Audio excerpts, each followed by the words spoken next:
Assalamualaikum.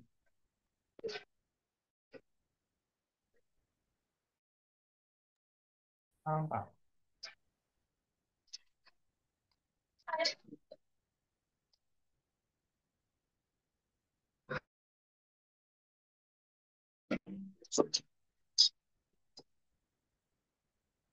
Suara saya terdengar nggak? Halo? Terdengar, Pak. Oke. Oke, selamat pagi semuanya.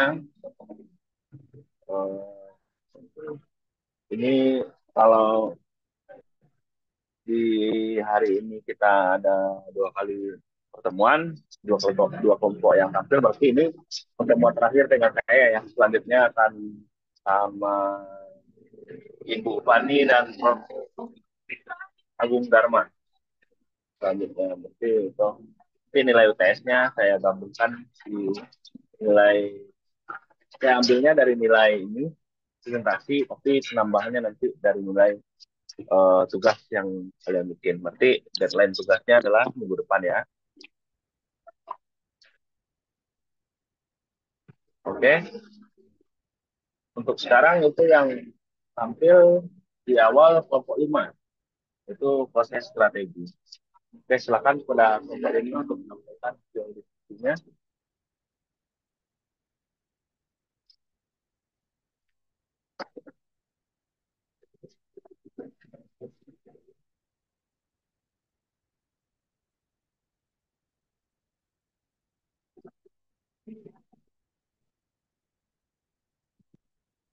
Silakan ya kelompok 5 ya.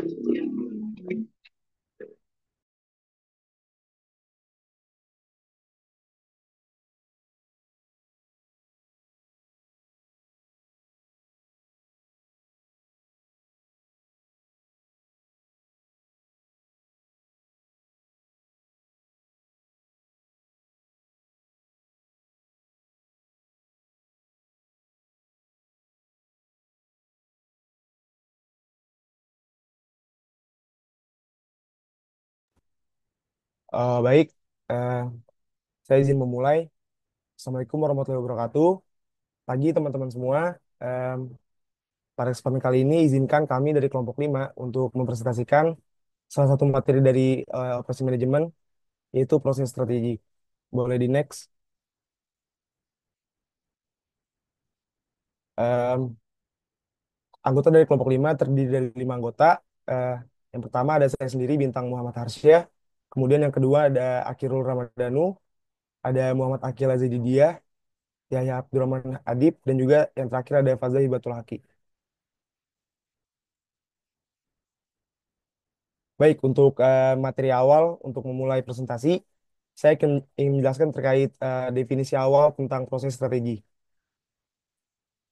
Em, proses strategi secara umum adalah sebuah cara dari perusahaan untuk mengatur dan mengelola semua proses produksi atau jasanya supaya bisa berjalan secara efisien dan juga efektif.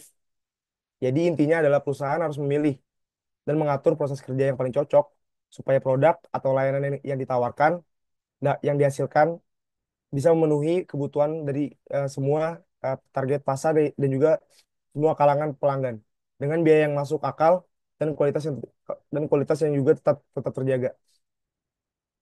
Menurut em, Heiser Gerender, proses strategi adalah pendekatan perusahaan dalam mengubah sumber daya seperti tenaga kerja dan juga menjadi barang dan jasa. Strategi ini bisa melibatkan penentuan struktur proses yang paling sesuai dengan tujuan bisnis, efisiensi, dan juga kebutuhan pelanggan. Artinya atau intinya perusahaan harus menentukan bentuk proses yang paling sesuai dengan tujuan bisnisnya, baik dari sisi efisiensi, yaitu ada biaya dan waktu pembuatan produk maupun kebutuhan pelanggan yang diantaranya ada meliputi kualitas, kecepatan, dan juga variasi produk. Intinya proses strategi itu tentang memilih bagaimana caranya agar input bisa jadi output dengan cara yang paling efektif. Boleh di next. Nah, kemudian ada jenis-jenis dalam proses strategi. Em, yang pertama ada proses fokus. Yang kedua ada repetitif fokus, dan yang ketiga ada product fokus, yang keempat ada mass customization. Jadi proses fokus merupakan sebuah pilar atau jenis dari strategi proses yang cocok untuk produk yang bervariasi dan jumlah produksinya kecil. Misalnya bengkel, mobil atau rumah sakit. Yang kedua ada repetitif fokus yang dimana tuh cocok untuk produksi barang dalam jumlah banyak dengan variasi yang terbatas. Misalnya pabrik motor atau mobil. Yang ketiga ada produk fokus yang eh, jenis yang ketiga ini cocok untuk produksi massal untuk produk yang sedikit variannya seperti pabrik minuman atau pabrik mie instan. Yang keempat ada customization yang merupakan cocok untuk produksi besar-besaran tapi tetap bisa menyesuaikan produk sesuai keinginan pelanggan. Contohnya perusahaan sepatu custom. Boleh di next. Nah, untuk materi selanjutnya ada tujuan proses strategi. Yang pertama ada menekan biaya produksi, menjaga atau meningkatkan kualitas produk, mempercepat proses produksi, dan yang terakhir ada agar tetap fleksibel untuk mengikuti perubahan kebutuhan pasar. Nah, kalau perusahaan salah memilih proses strategi, bisa-bisa eh, proses produksi perusahaan tidak jadi efisien. Biaya produksi membengkak, atau pelanggan juga dapat kecewa karena kualitas produk atau layanan tidak sesuai harapan. Boleh di next.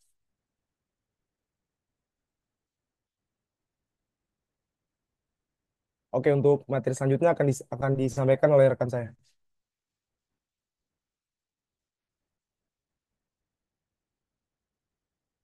Selanjutnya kita bahas lebih eh, lengkap tentang proses fokus. Sebagaimana yang telah disebutkan tadi, jadi proses fokus itu adalah strategi operasi di mana fasilitas produk atau jasa itu diatur berdasarkan proses ataupun fungsi yang serupa. Jadi bukan berdasarkan produk. Artinya pekerjaan itu mengalir dari satu departemen ke departemen lain berdasarkan jenis pekerjaan yang dilakukan, bukan berdasarkan urutan produk. Nah, dalam bahasa sederhananya itu proses fokus berarti mengelompokkan aktivitas yang serupa ke dalam satu area, sehingga setiap departemen itu bisa mengkhususkan diri dalam satu tipe tugas. Next slide. Nah, lanjut ke karakteristik utama dari uh, sistem proses fokus ini. Yang pertama adalah fasilitas berbasis departemen. Nah, organisasi fisik sistem produksi itu dibagi berdasarkan jenis aktivitas atau fungsi yang dilakukan. Seperti satu, misalnya contoh pengecatan, pemotongan, perakitan, dan sebagainya. Dan setiap departemen itu memiliki mesin dan tenaga kerja yang membantu untuk menangani proses proses tertentu sehingga memungkinkan penanganan produk yang beragam dengan metode kerja yang lebih fleksibel. Kemudian yang kedua adalah produksi volume yang kecil. Sistem proses fokus ini umumnya digunakan untuk menangani pesanan dalam jumlah kecil, seringkali bersifat unik ataupun custom, sesuai kebutuhan pelanggan. Nah, fokusnya adalah pada variasi produk, bukan pada kuantitas, sehingga cocok untuk produksi satuan ataupun dalam batch yang kecil. Yang ketiga adalah produk yang bervariasi. Jadi perusahaan yang menggunakan sistem ini itu biasanya menghasilkan banyak jenis produk ataupun jasa yang berbeda-beda, baik dalam bentuk, ukuran, spesifikasi maupun juga fungsi. Nah, hal inilah yang menuntut sistem produksi perusahaan yang menggunakan proses fokus ini untuk mampu menangani kompleksitas dan variabilitas produk secara efisien. Selanjutnya yang keempat adalah fleksibilitas yang tinggi. Jadi proses produksi itu harus dirancang agar bisa dengan mudah disesuaikan terhadap perubahan spesifikasi produk, jumlah pesanan, serta tipe atau model barang.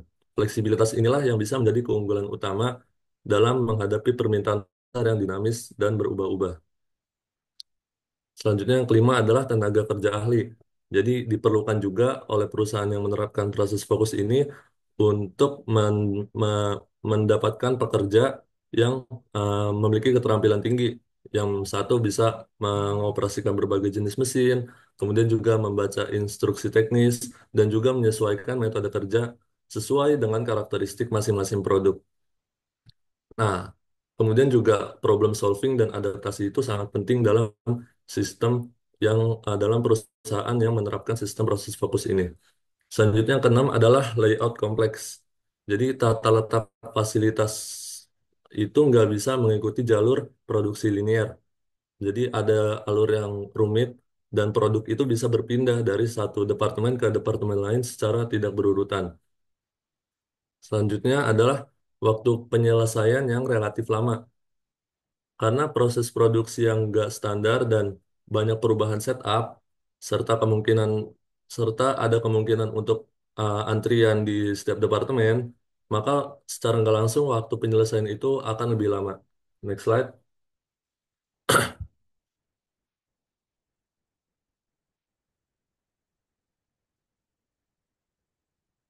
Next slide, Mas. Jadi biar lebih mudah membayangkan bagaimana perusahaan yang menerapkan proses fokus, kita ambil contoh rumah sakit. Jadi di suatu pagi, contoh di Rumah Sakit Sejahtera, ada 3 pasien yang datang hampir bersamaan.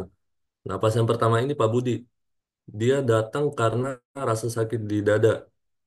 Maka dari itu, ia pun langsung diarahkan ke UGD untuk penanganan darurat. Nah, setelah diperiksa, dokter pun mencurigai adalah masalah jantung. Kemudian Pak Budi pun dikirimkan ke laboratorium untuk tes darah, lalu ke radiologi untuk pemeriksaan X-ray dan EKG. Sebelum akhirnya terakhir Pak Budi ini dimasukkan ke ruang rawat jantung untuk perawatan lebih lanjut.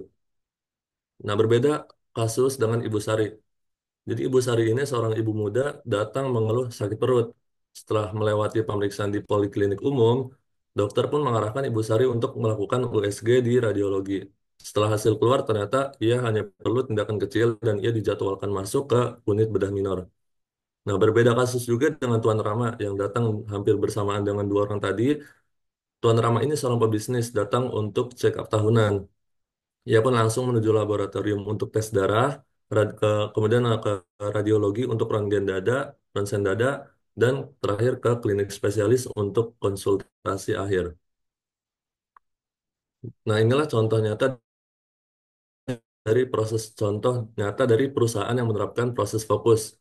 Jadi rumah sakit itu nggak disusun untuk satu jenis layanan tunggal, melainkan rumah sakit itu juga berdasarkan jenis proses medis yang berbeda-beda. Misalnya UGD, radiologi, unit bedah, laboratorium, dan aliran kerja pasien itu bisa berbeda-beda tergantung dengan kebutuhan dan keluhan mereka. Next slide, Mas.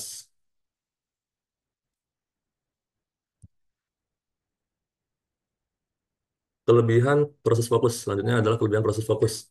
Jadi kelebihan perusahaan yang menerapkan sistem proses fokus yang pertama adalah kustomisasi tinggi. Nah, sistem ini itu sangat ideal untuk menangani permintaan pelanggan yang bersifat unik, spesifik, dan juga nggak umum di pasar-pasar masa sekarang. Nah, jadi produk itu bisa disesuaikan secara detail sesuai dengan keinginan pelanggan, baik dari segi desain, fungsi, maupun spesifikasi teknis. Hal ini itu bisa memberikan nilai tambah dan juga keunggulan yang kompetitif di pasar-pasar terutama di pasar yang menghargai personalisasi. Kemudian yang kelebihan yang kedua adalah fleksibilitas. Jadi proses produksi dari perusahaan yang menerapkan proses fokus itu bisa dengan mudah disesuaikan untuk menerima perubahan kapasitas, jenis produk, dan juga metode kerja bisa lebih menyesuaikan dengan permintaan. Nah, fleksibilitas inilah yang memungkinkan perusahaan untuk merespons perubahan pasar atau permintaan pelanggan secara cepat tanpa harus melakukan investasi besar dalam perubahan fasilitas atau peralatan karena sebelumnya sudah disesuaikan dan distrategikan. Nah, yang ketiga adalah variasi produk.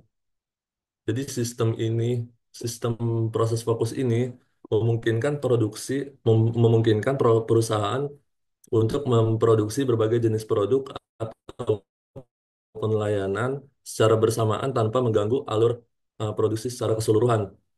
Jadi dengan layout berbasis proses dan tenaga kerja yang ahli, perusahaan itu bisa melayani berbagai segmen pasar dalam satu fasilitas produksi.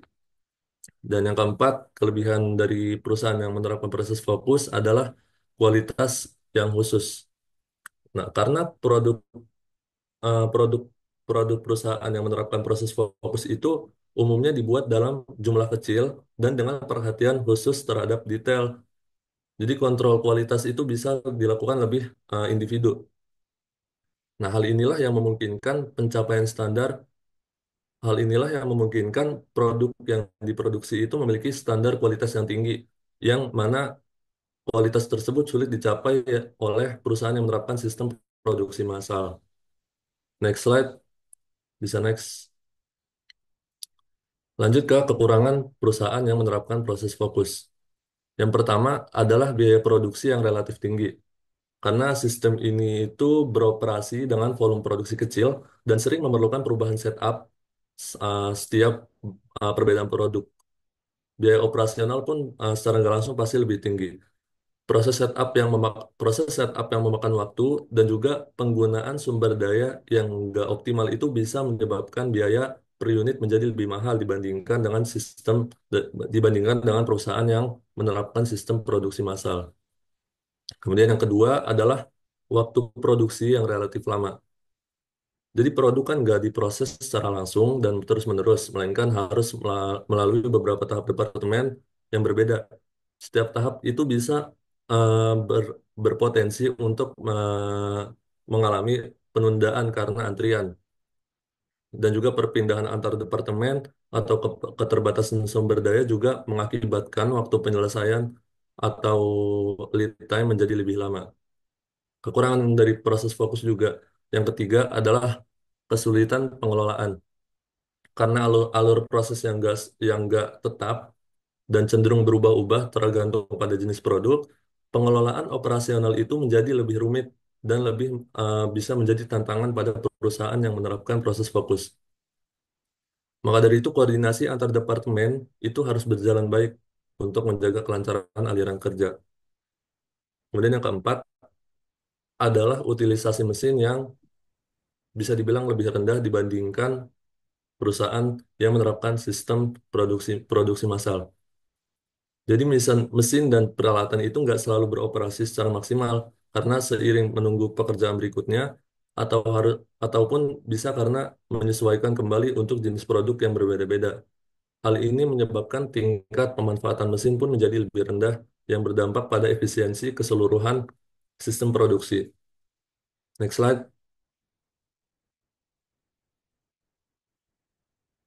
Nah kan di era industri 4.0 ini penerapan teknologi informasi dan otomatisasi itu menjadi kunci untuk mengelola kompleksitas sistem proses fokus bisa lebih efisien. Karena sifatnya fleksibel dan variatif juga, proses fokus itu bisa sangat terbantu oleh sistem digital yang mampu meningkatkan koordinasi, akurasi, dan kecepatan dalam proses produksi. Nah, beberapa contoh seperti yang di slide adalah yang pertama, Flexible Manufacturing System atau FMS. Jadi FMS adalah sistem produksi berbasis mesin otomatis dan juga robotik yang dapat dengan mudah beradaptasi terhadap berbagai jenis produk. Mesin dalam FMS itu bisa diprogram ulang, bisa di setup ulang untuk menjalankan berbagai jenis tugas-tugas yang berbeda tanpa waktu setup yang panjang. Jadi mesin ini sangat cocok untuk lingkungan proses fokus yang memerlukan kemampuan switching antar produk dengan cepat dan efisien. Kemudian yang kedua adalah MES atau Manufacturing Execution System. MES berperan penting dalam pemantauan dan pengendalian proses produksi secara real time.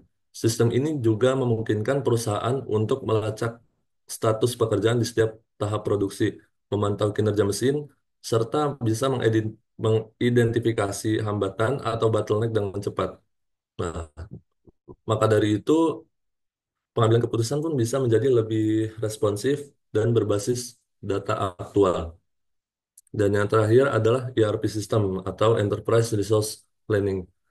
Jadi ERP adalah sistem terintegrasi yang bisa menggabungkan fungsi bisnis termasuk produksi, kemudian juga keuangan, kemudian kemudian juga persediaan atau stok, dan juga sumber daya manusia. Dalam konteks proses fokus, ERP itu bisa sangat bermanfaat untuk menjadwalkan proses produksi, kemudian juga pengalokasian sumber daya, dan juga mengatur urutan kerja antar departemen. Next slide.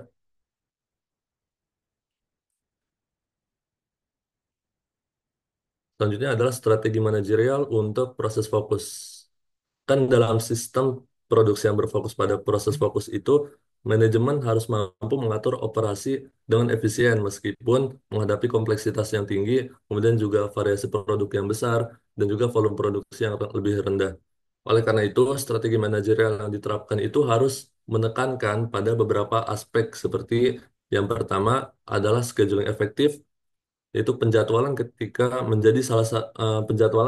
menjadi salah satu tantangan utama dalam proses fokus karena setiap produksi itu bisa memiliki jalur proses yang berbeda.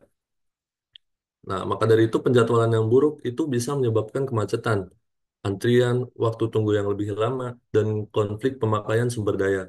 Oleh karena itu, manajer produksi itu harus menggunakan pendekatan penjadwalan yang lebih fleksibel dan dinamis, serta memanfaatkan perangkat lunak khusus untuk mengoptimalkan urutan kerja.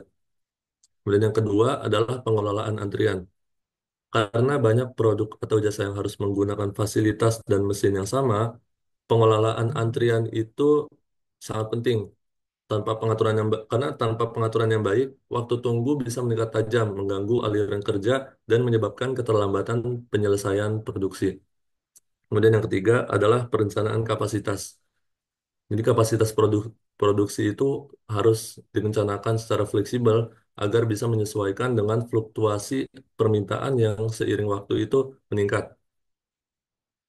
Perusahaan itu juga bisa memiliki strategi cadangan seperti sumber daya yang harus ambil lembur, kemudian juga outsourcing sebagian pekerjaan, ataupun bisa penambahan shift kerja agar bisa memenuhi permintaan pelanggan tanpa mengorbankan kualitas atau kecepatan layanan. Kemudian yang keempat adalah quality control yang ketat. Karena karena setiap produk atau jasa bisa memiliki karakteristik yang berbeda, pengawasan mutu itu nggak bisa dilakukan secara generik. Jadi pengendalian kualitas harus bersifat individual dengan prosedur pemeriksaan yang disesuaikan untuk setiap jenis produk. Next slide.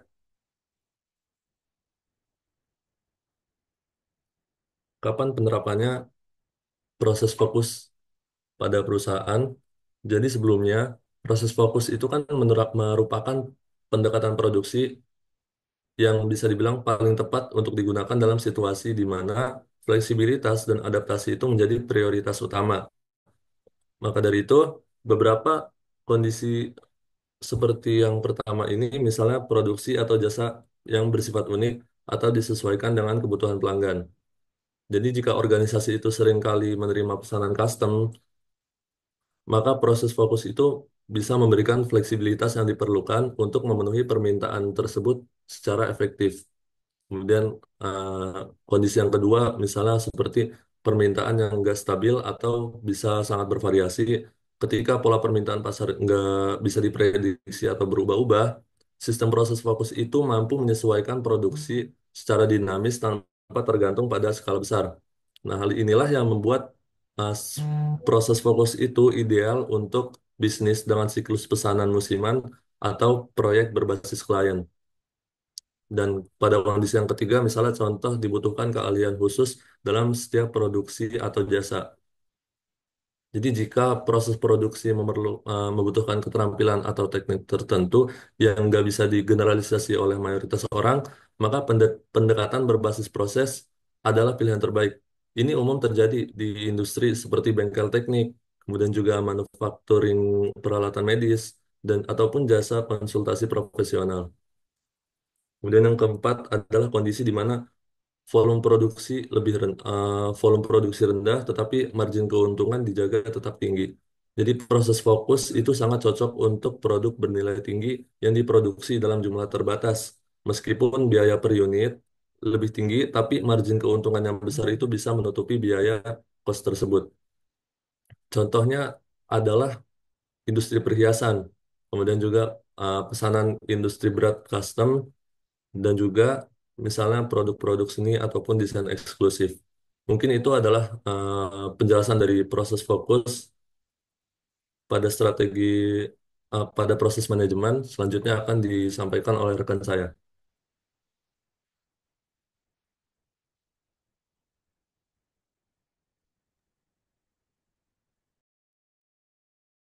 Oke. Baik, sekarang saya akan menjelaskan mengenai repetitive focus. Nah, apa sih repetitive focus ini? Repetitive focus ini adalah strategi proses produksi yang dirancang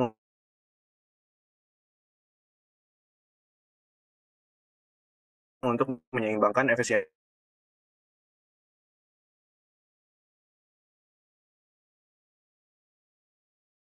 produk dijelaskan oleh Bana tadi, dan di antara produk fokus, yaitu produk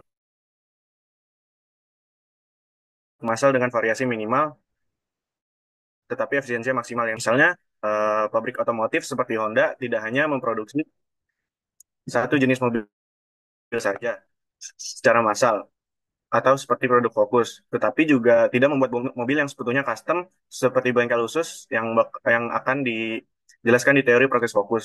Nah, sebaliknya Honda menggunakan repetitive focus ini untuk memproduksi puluhan ribu unit mobil dengan banyak varian model kayak sedan, SUV atau hybrid. Nah, eh, model-model ini berbagi komponen dasar seperti mesin atau rangka.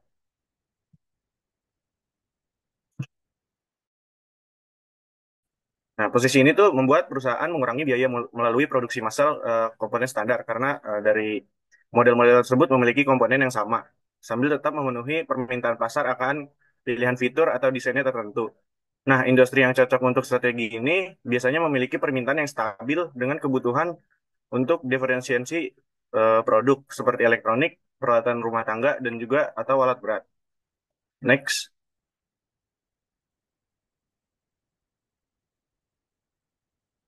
Nah, lalu sekarang saya akan membahas utama dari repetitive focus ini. Nah, yang pertama itu repetitive focus ini menggunakan layout berbasis assembly line.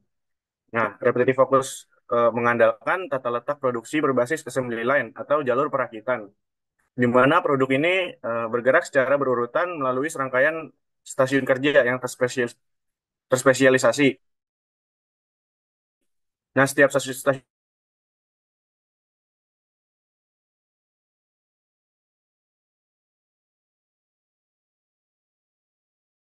ini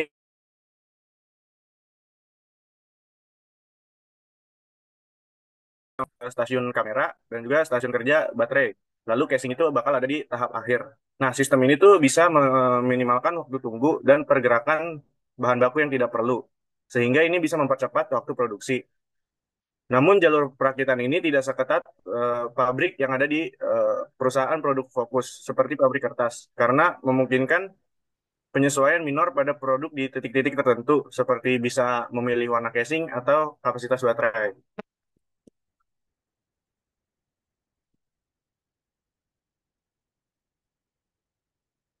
Ini kunci dalam repetitive focus. Produk dirancang sebagai kumpulan komponen standar atau yang akan kita sebut modul saja, yang bisa digabungkan atau dipertukarkan untuk menciptakan variasi. Nah, misalnya di perusahaan komputer nih, gunakan komponen standar atau modul, ada RAM atau kartu grafis yang kompatibel dengan berbagai model laptop, jadi bisa diubah-ubah. Nah, dengan cara ini Dell bisa memproduksi ribuan laptop dengan konfigurasi atau spek yang berbeda-beda tanpa perlu merombak seluruh jalur produksinya. Nah, modul modul ini juga memudahkan perbaikan produk karena komponen yang rusak dapat diganti tanpa membongkar seluruh sistem dari awal. Prinsip ini mengurangi biaya R&D dan memungkinkan inovasi bertahap seperti mengganti komponen kamera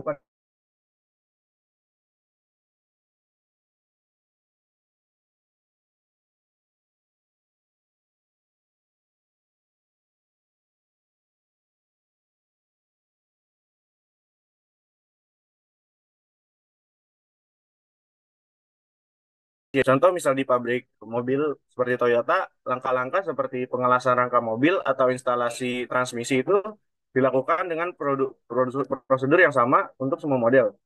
Namun di tahap akhir produksinya ada titik fleksibilitas untuk penyesuaian. Misalnya pelanggan ingin memilih warna mobil yang berbeda, velg yang berbeda, atau apa yang berbeda lagi. Nah, titik fleksibilitas ini biasanya terletak di akhir jalur perakitan, sehingga nggak ganggu proses inti di awal. Nah, pendekatan ini mirip dengan misalkan mesen di restoran cepat saji. Misalkan kita mesen burger gitu, dengan ada pilih-pilihannya, topping topping tambahannya kayak keju, saus sesuai permintaan. Tetapi basic awalnya itu tetap burger yang ada patty-nya dan ada eh, hamnya. Lalu karakteristik yang utama yang keempat itu adalah volume dan variasi yang sedang. Nah, repetitive focus ini cocok untuk produksi dengan volume sedang sampai tinggi, misalnya 10.000 sampai 100.000 unit per tahun, dan memiliki variasi terbatas dari 5 sampai 20 varian. Sebagai contoh, misalkan eh, sepeda listrik, produsen sepeda listrik ini memproduksi 50.000 unit per tahun dengan 10 varian model yang berbeda dalam warna, kapasitas, baterai, dan fitur keamanan. Nah, volume ini cukup besar untuk mencapai economies of scale, tetapi nggak terlalu masif atau banyak seperti pabrik minuman kemasan yang memiliki strategi produk fokus, yang bisa memproduksi jutaan unit identik. Nah, variasi produksi yang dihasilkan biasanya berasal dari kombinasi modul di akhir, bukan desain yang sepenuhnya baru, sehingga biaya tambahan untuk diversifikasi tetap terkendali. Next slide.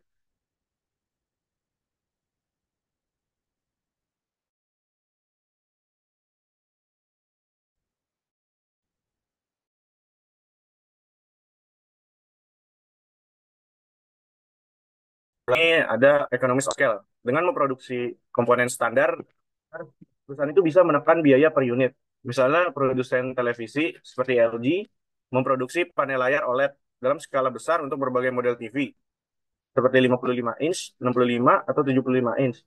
Nah, biaya produksi panel per unit menjadi lebih murah karena pembelian bahan baku ini dalam bentuk bulk atau jumlah besar, dan juga membuat optimalisasi mesin. Nah, keuntungan ini kemudian diteruskan ke konsumen melalui harga yang kompetitif dengan merek lain. Nah, sementara perusahaan juga mendapat margin keuntungan yang lumayan sehat dan banyak. Lalu yang kedua itu ada kualitas yang konsisten.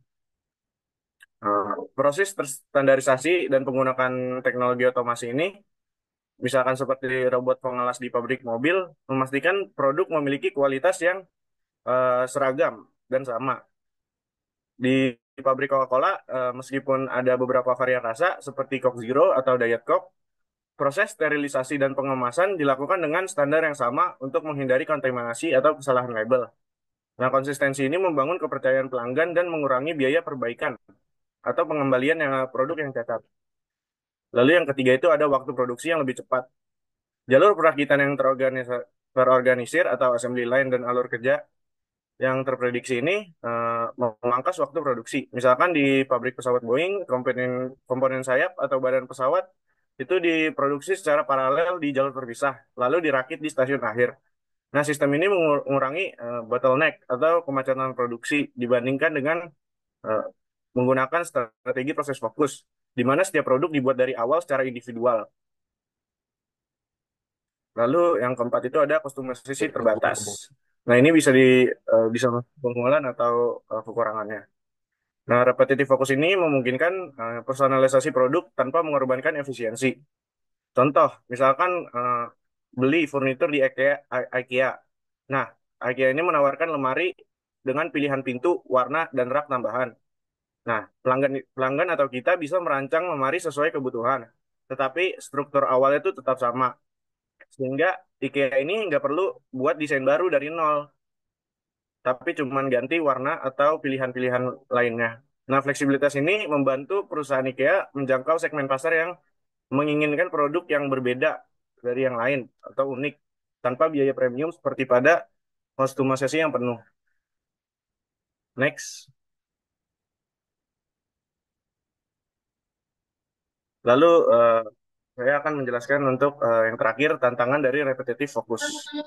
Nah, tantangannya apa sih dari repetitive focus ini? Yang pertama, repetitive focus ini menggunakan investasi yang awal yang tinggi dan infrastruktur yang kompleks.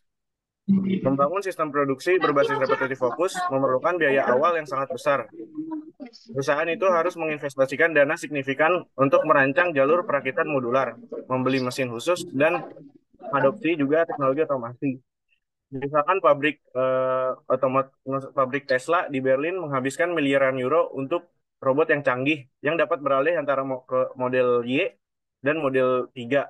Nah, selain itu, biaya pelatihan karyawan untuk mengoperasikan sistem yang kompleks juga tinggi. Risiko terbesarnya adalah jika permintaan pasar tidak sesuai proyeksi, fasilitas yang sudah dibeli mahal tersebut menjadi tidak underutilized atau tidak digunakan secara optimal. Seperti yang terjadi pada pabrik Foxconn di Wisconsin yang gagal memenuhi target produksi layar LCD. Perusahaan kecil atau startup juga sering kesulitan mengadopsi strategi ini karena keterbatasan modal di awal. Lalu yang kedua, ada fleksibilitas terbatas dalam perubahan desain produk. Nih, meskipun repetitif fokus ini memungkinkan variasi produk melalui modularitas, tapi fleksibilitasnya ini terbatas pada perubahan kecil saja, seperti ganti warna atau fitur-fitur tambahan. Nah, jika pasar membutuhkan inovasi yang berbeda atau perubahan desain dari dasarnya, perusahaan harus melakukan retooling atau penyesuaian ulang mesin dan jalur produksi, yang mana itu akan memakan banyak waktu dan biaya. Misalkan ketika industri otomotif beralih ke kendaraan listrik, pabrik tradisional seperti Ford harus menginvestasikan uang yang banyak, sekitar 22 miliar US dollar, untuk mengubah jalur produksi mereka dari mesin konvensional menjadi baterai dan motor listrik. Nah, selain itu, sistem modular atau komponen yang dirancang untuk produk tertentu ini sulit diadaptasi ke kategori baru. Misalnya, pabrik smartphone ini tidak bisa langsung produksi laptop tanpa investasi ulang besar-besaran. Lalu yang ketiga, ada ketergantungan tinggi pada rantai pasok yang stabil. Nah, repetitive focus ini sangat bergantung pada pasokan komponen modular yang tepat waktu dan konsisten, terutama jika menggunakan sistem just in time atau JIT.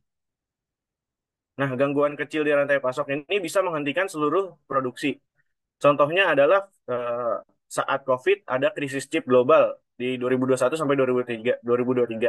Nah, perusahaan otomotif seperti GM dan Volkswagen terpaksa menghentikan sementara produksi karena kekurangan chip tersebut, yang merupakan komponen kunci untuk sistem navigasi dan kontrol mesin. Selain itu, ketergantungan pada sedikit pemasok utama meningkatkan resiko. Seperti contohnya pada 2011, gempa bumi yang melanda Jepang mengganggu pasokan komponen elektronik ke pabrik Sony dan Panasonic di seluruh dunia, menyebabkan mereka ini mengalami kerugian sampai miliaran dolar. Nah, mitigasi risiko ini memerlukan diversifikasi pemasok atau penyimpan buffer inventory. Tetapi langkah tersebut bertentangan dengan prinsip efisiensi biaya yang diadopsi oleh repetitive focus. Nah, yang terakhir itu adalah resiko overproduksi dan persaingan harga. Economies of scale dalam repetitive focus mendorong produksi massal. Tetapi jika permintaan turun, perusahaan terjebak dengan inventaris berlebihan. Misalnya, contohnya ada di 2022, Nike itu mengalami kelebihan stok sepatu senilai 10 miliar dolar, 10 miliar US dollar. Karena Nike ini overestimasi permintaan pasca pandemi, sehingga harus memberikan diskon besar-besaran yang menggerus margin keuntungan mereka. Nah, selain itu, persaingan harga di pasar dengan produk komponen atau modular seperti elektronik sering memicu price war. Contohnya Xiaomi dan Realme terus menurunkan harga smartphone dengan spesifikasi yang mirip, sehingga profit margin dari mereka ini menurun. Baik, segitu saya penjelasan. Terus selanjutnya di Ya, proses produksi selanjutnya yaitu product focus. Product focus ini yaitu strategi proses produksi yang menekankan produksi massal untuk produk yang sedikit variannya, dengan tingkat efisiensi dan standarisasi yang sangat tinggi. Biasanya digunakan untuk barang konsumsi sehari-hari yang diproduksi dalam volume sangat besar, seperti minuman ringan, sabun, atau mie instan. Contohnya pabrik Coca-Cola memproduksi jutaan botol minuman identik setiap hari. Karena variasi produk sangat sedikit, perusahaan dapat mengoptimalkan seluruh fasilitas untuk memproduksi satu jenis produk dengan biaya serendah mungkin. Industri yang cocok dalam menggunakan proses produksi produk fokus, yaitu makanan dan minuman, bahan kimia, semen, tekstil, dan produk farmasi massal. Karakteristik utama dari produk fokus yang pertama, layout berbasis continuous flow. Bahan baku produk fokus menggunakan layout produksi continuous flow di mana bahan baku mengalir terus-menerus melalui proses produksi tanpa henti. Tidak ada banyak intervensi manual karena prosesnya otomatis dan konsisten. Misalnya di pabrik makanan atau minuman, produksinya dilakukan dengan sistem conveyor belt yang otomatis mulai dari pencampuran bahan hingga pengemasan akhir produk tersebut. Yang kedua, standarisasi tinggi. Karena hanya ada sedikit variasi produk, hampir semua aspek produksi distandarisasi, mulai dari bahan baku, metode produksi, hingga pengemasan. Standarisasi ini membuat kontrol kualitas menjadi lebih mudah dan memastikan konsistensi produk. Misalnya, setiap botol Coca-Cola di seluruh dunia memiliki rasa dan kualitas yang hampir sama. Yang ketiga, investasi besar di mesin dan teknologi. Pabrik produk fokus biasanya membutuhkan mesin khusus yang dirancang untuk satu jenis produk. Investasi awalnya tentu besar, tetapi biaya produksi per unit menjadi sangat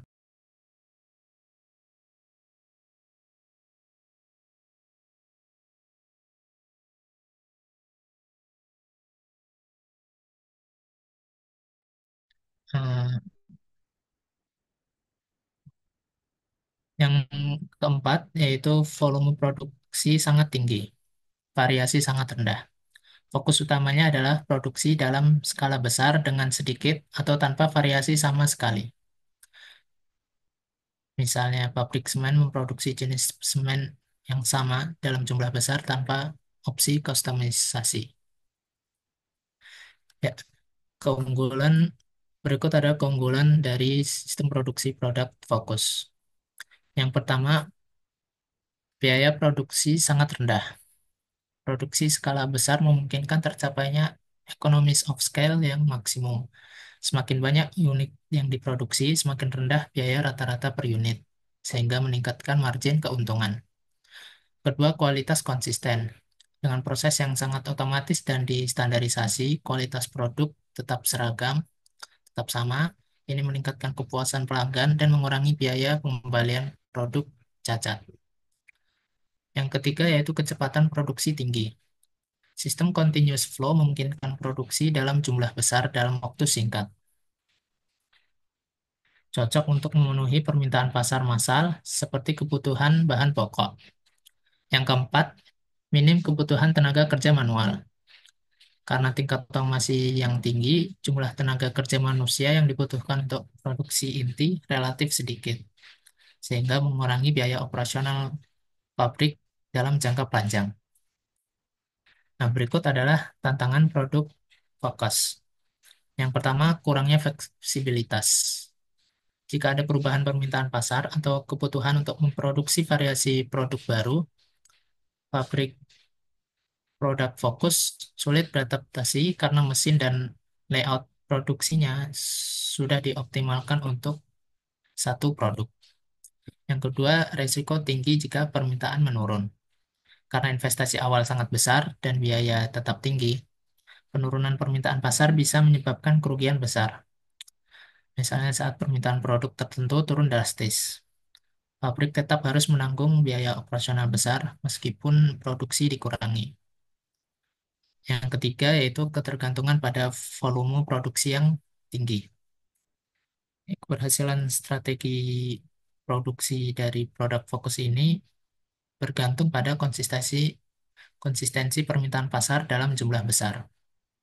Ya, jika permintaan tidak stabil, tentunya produk fokus menjadi kurang efektif. Selanjutnya akan disampaikan oleh teman saya.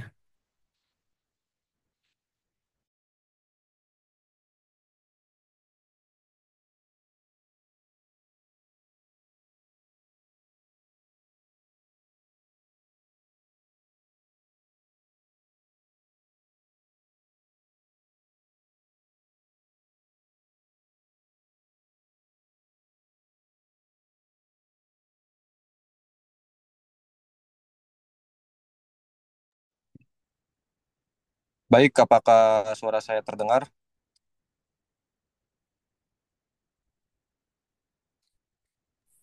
Dengar. Baik, maaf, lagi koneksi jaringan lagi jelek. Baik, saya akan melanjutkan di mass customization.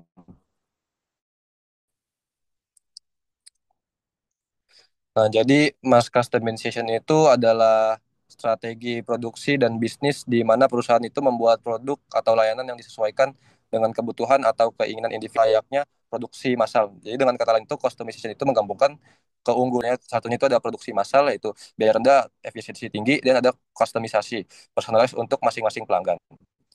Nah, sebagai contoh nih ya, kayak Nike, brand Nike itu menawarkan Nike Bayu. Itu jadi kayak kita bisa memilih warna, bahan, dan desain sepatu. Yang kedua itu ada dari brand laptop yaitu Dell. Itu membiarkan pelanggan memilih spesifikasi laptop saat membeli online. Yang ketiga itu ada Coca-Cola Freestyle Machine. Itu jadi kayak mesin yang memungkinkan pelanggan mencampur berbagai rasa soda sesuai selera. Boleh di next.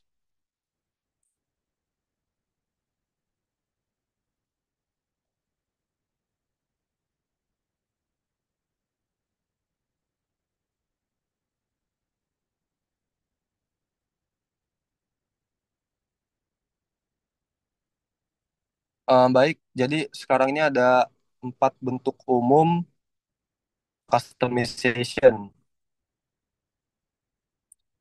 Yang pertama itu ada customization kolaboratif ya. Pelanggan secara aktif merancang produk. Nah, misal seperti desain sepatu custom yang seperti Nike tadi. Dan yang kedua ada customization adaptive. Itu produk dibuat fleksibel dan dapat disesuaikan oleh pengguna. Misalnya smartwatch dengan banyak tampilan layar. Nah, yang ketiga itu ada customization kosmetik. Nah, itu produk dasarnya sama tapi dikemas atau dipresentasikan berbeda. Nah, contohnya itu kayak parfum dengan kemasan khusus untuk pelanggan tertentu. Dan yang terakhir itu ada customization transparent. Itu customisasi dilakukan tanpa campur tangan pelanggan. Misalkan itu tangan pelanggan berdasarkan referensi yang telah dianalisis, misalnya seperti rekomendasi playlist Spotify. Boleh di next.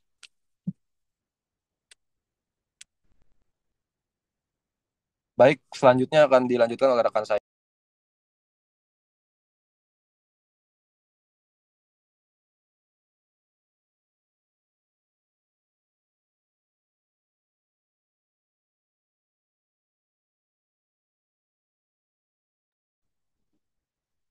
Selanjutnya, faktor yang perlu dipertimbangkan dalam memilih proses strategi. Yang pertama, ada meningkatkan efisiensi biaya. Nah, dengan pemilihan strategi proses yang tepat akan membuat perusahaan memproduksi barang atau jasa dengan penggunaan sumber daya yang optimal sehingga biaya operasional dapat ditekan dan proses yang efisien mengurangi pemborosan dan akan meningkatkan produktivitas pada akhirnya akan menghasilkan produk dengan harga yang jauh lebih kompetitif di pasar. Yang kedua, menjamin kualitas produk. Proses yang terstruktur lalu sesuai dengan kebutuhan produk akan membuat perusahaan menjaga konsistensi dan standar kualitas. Dengan strategi proses yang tepat akan membuat setiap tahapan produksi berjalan sesuai dengan spesifikasi sehingga produk yang dihasilkan memenuhi harapan pelanggan dan standar industri. Yang ketiga, ada meningkatkan kepuasan pelanggan.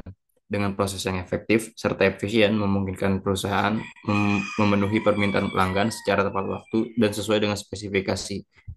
Kepuasan pelanggan akan meningkat jika produk yang diterima pelanggan baik dan waktu pengiriman yang cepat, lalu pada akhirnya akan memperkuat loyalitas pelanggan terhadap perusahaan. Yang keempat, menghindari risiko biaya tinggi dan ketidakefisienan. Salah memilih strategi proses dapat menyebabkan biaya produksi membengkak, terjadinya bottleneck atau hambatan dalam proses produksi, atau bahkan kegagalan memenuhi permintaan pasar.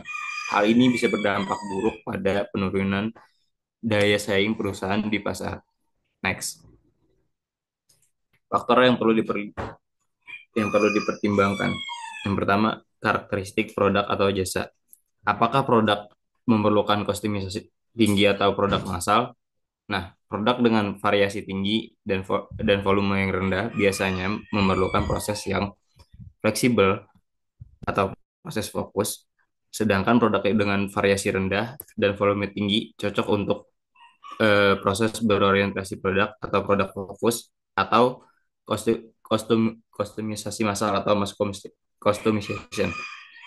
Nah, karakteristik produk sangat menentukan jenis proses yang dipilih. Misalnya produk yang memerlukan banyak variasi dan penyesuaian customization akan lebih cocok menggunakan strategi proses yang fleksibel seperti proses fokus. Sebaliknya, produk yang standar yang diproduksi dalam jumlah besar lebih efisien menggunakan produk fokus atau repetitive fokus untuk menekan biaya dan meningkatkan efisiensi. Yang kedua, permintaan pasar. Apakah permintaan stabil atau sering berubah? Nah, permintaan yang fluktuatif tersebut menuntut proses yang fleksibel, sedangkan permintaan yang stabil akan cocok dengan proses yang terstandarisasi dan berulang. Nah, jika permintaan pasar sering berubah, perusahaan harus lebih memilih proses yang mudah beradaptasi agar dapat merespon perubahan dengan cepat tanpa menimbulkan biaya yang tinggi. Nah, untuk produk dengan permintaan yang stabil, prosesnya akan terstandarisasi, akan lebih efisien dan ekonomis. Yang ketiga, teknologi. Apakah perusahaan memiliki teknologi yang mendukung fleksibilitas atau volume produksi tinggi? Nah, dengan kemajuan teknologi seperti otomatisasi, robotik, dan sistem manufaktur yang fleksibel dapat meningkatkan efisiensi dan kapasitas produksi. Nah, penggunaan teknologi yang tepat dapat menjadi faktor penentu dalam pemilihan proses. Teknologi modern memungkinkan produksi yang lebih cepat, akurat, dan fleksibel, sehingga perusahaan dapat menyesuaikan proses dengan kebutuhan pasar dan karakteristik produk yang tepat. Yang keempat, ada sumber daya. Apakah tersedia tenaga kerja, fasilitas, dan bahan baku yang sesuai?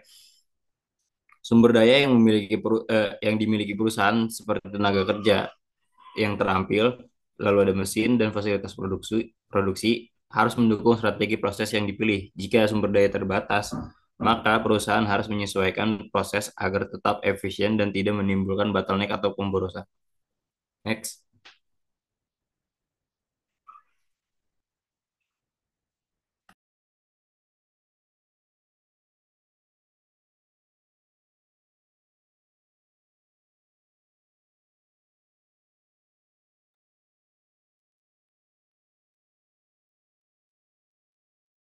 Oke, karena telah berakhirnya berbagai berbagai pemaparan materi dari kelompok kami, saya ingin memberikan kesimpulan terkait keseluruhan materi.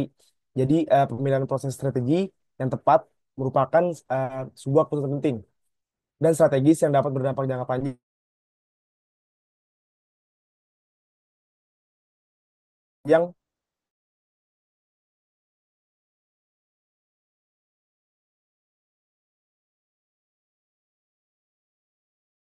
di pasar yang kompetitif. Dengan mempertimbangkan karakteristik produk, permintaan pasar, teknologi, dan juga sumber daya,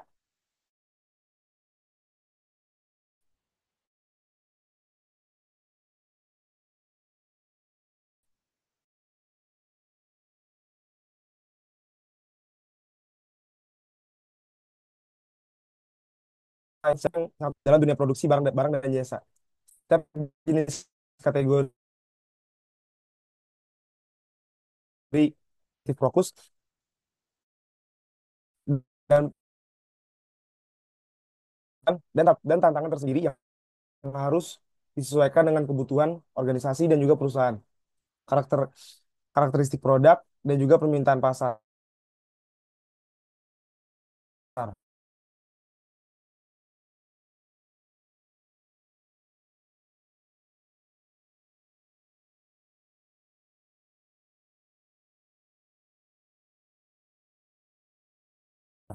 Proses volume sementara untuk memadukan hubungan produksi massal dengan fleksibilitas kustomisasi sesuai kebutuhan pelanggan dan juga pemahaman yang mendalam terhadap keempat strategi ini serta faktor-faktor penentu seperti teknologi, berdaya dan dinamika pasar akan membantu perusahaan dalam memilih dan menerapkan strategi proses mana nih yang paling efisien dan juga efektif, dan juga perusahaan dapat meningkatkan daya saing, menekan biaya total yang dikeluarkan, menjaga kualitas produk yang dihasilkan.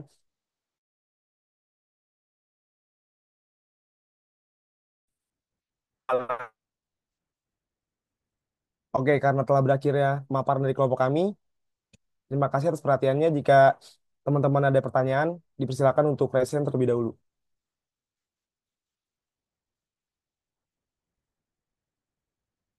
Oke, karena ada dua orang yang resen, langsung saja kepada Dia Ratu dipersilakan.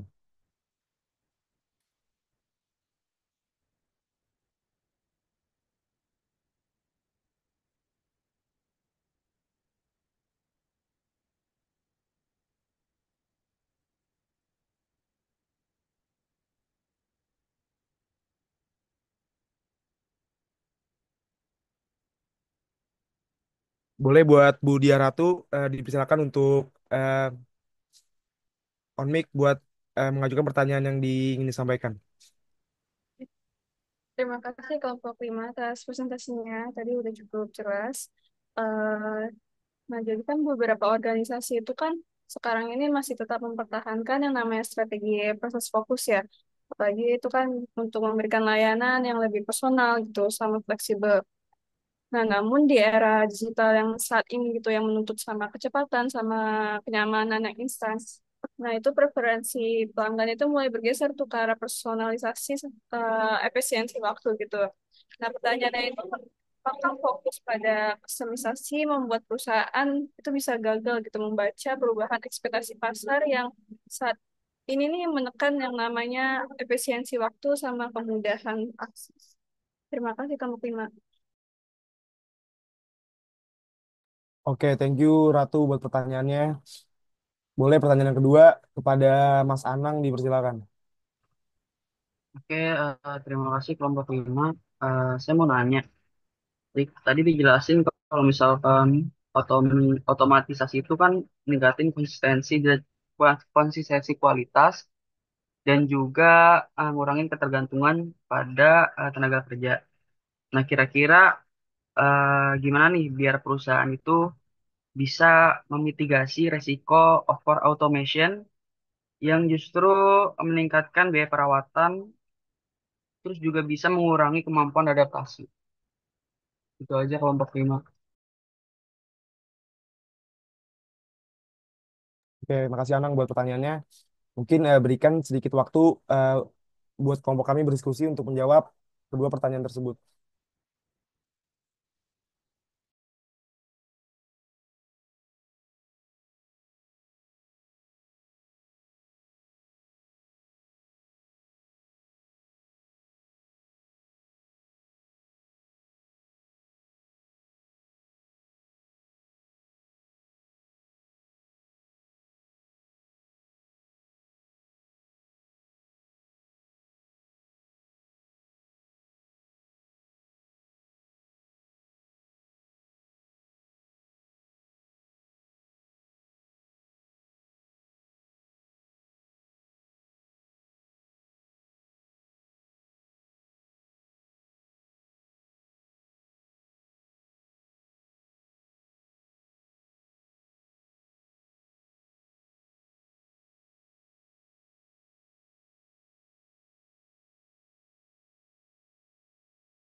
Oke, izin menjawab pertanyaan Mbak Ratu. Sebelumnya, thank you banget buat pertanyaannya, karena pertanyaannya relate banget sama shifting behavior customer di zaman sekarang ini. Jadi, adalah benar bahwa dalam beberapa kasus, fokus yang berlebihan pada kustomisasi ataupun pendekatan proses fokus itu bisa menjadi bumerang bagi perusahaan tersebut. Karena dapat fokus yang berlebihan itu bisa membuat perusahaan kurang responsif terhadap pergeseran ekspektasi pelanggan, terutama dalam hal kecepatan dan kemudahan akses. Hal ini sering terjadi ketika organisasi itu terlalu terpaku pada keunggulan historisnya, misalnya seperti layanan personal yang mendalam dan tetapi gagal beradaptasi dengan teknologi baru serta memenuhi preferensi pasar yang berubah dengan cepat. Nah, namun bukan berarti kustomisasi itu harus ditinggalkan sepenuhnya. Jadi tantangan utamanya adalah bagaimana perusahaan itu bisa menyeimbangkan antara personalisasi dan juga efisiensi digital. Saat ini juga banyak perusahaan yang bisa dan berhasil menggabungkan keduanya melalui teknologi seperti otomatisasi, artificial intelligence, dan juga self-service platforms yang tetap memberikan pengalaman personal, namun dalam skala dan kecepatan yang lebih tinggi. Jadi intinya adalah tergantung pada seberapa lincah perusahaan atau organisasi dalam beradaptasi ataupun mengadaptasi proses kustomisasi mereka itu agar tetap cepat, mudah diakses, dan relevan terhadap perkembangan zaman dan juga perkembangan teknologi. Ya, jika tidak, memang ada risiko besar bahwa mereka itu akan ditinggalkan oleh pelanggan. Karena pelanggan di masa sekarang kan lebih menuntut kecepatan dan kenyamanan, sorry. Jadi nice question banget. Karena ini reminder juga buat kita bahwa strategi itu harus terus evolve sesuai kebutuhan pasar. Gimana, Ratu? Apakah sudah terjawab? Sudah terjawab dengan jelas. Terima kasih. Oke. Oke, mungkin saya langsung nyambut aja untuk menjawab pertanyaan dari Saudara Anang. Jadi tadi poin pertanyaannya adalah walaupun otomatisasi dapat meningkatkan konsistensi kualitas dan juga mengurangi ketergantungan pada tenaga kerja, terus Anang bertanya terkait bagaimana perusahaan dapat memitigasi risiko over automation yang justru dapat meningkatkan biaya perawatan atau mengurangi kemampuan adaptasi. Mungkin untuk memitigasi risiko over automation, perusahaan dalam sebelum melakukan otomatisasi dapat melakukan audit secara menyeluruh untuk mengidentifikasi proses mana nih yang kira-kira benar-benar membutuhkan otomatisasi atau tidak. Jadi proses yang kompleks atau tidak terstruktur justru dapat meningkatkan biaya perawatan jika diotomatisasi secara paksa gitu. Kemudian yang kedua, sebelum melakukan otomatisasi, perusahaan dapat melakukan pemetaan dampak, di mana pemetaan dampak tuh dilakukan untuk menilai bagaimana otomatisasi akan mempengaruhi alur kerja, biaya jangka panjang, dan juga kemampuan adaptasi terhadap perubahan pasar. Kayak gitu. Kemudian poin yang kedua, em, perusahaan dapat melakukan adopsi solusi modular dan juga scalable, di mana perusahaan dapat memilih platform otomatisasi yang memungkinkan penyesuaian penyesuaian bertahap dan integrasi dengan sistem lama. Hal ini dapat mengurangi ketergantungan pada satu penyedia sekaligus dan juga dapat meminimalkan biaya migrasi di masa depan.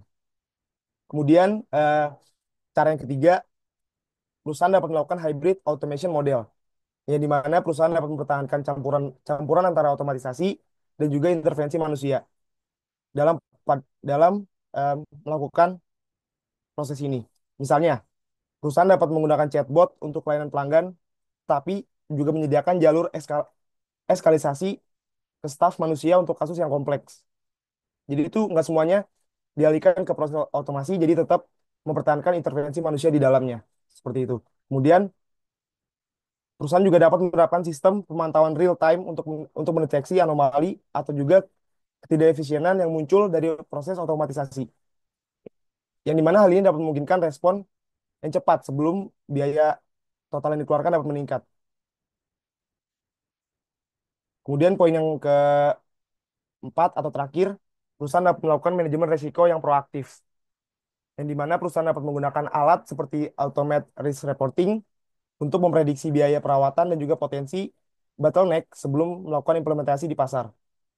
Kemudian, perusahaan juga dapat melakukan uji coba terbatas atau pilot project, di mana untuk mengukur ROI atau return of investment dan juga dampak adaptabilitas lalu dapat menskalakan hanya jika hasilnya memenuhi kriteria keberhasilan atau tidak.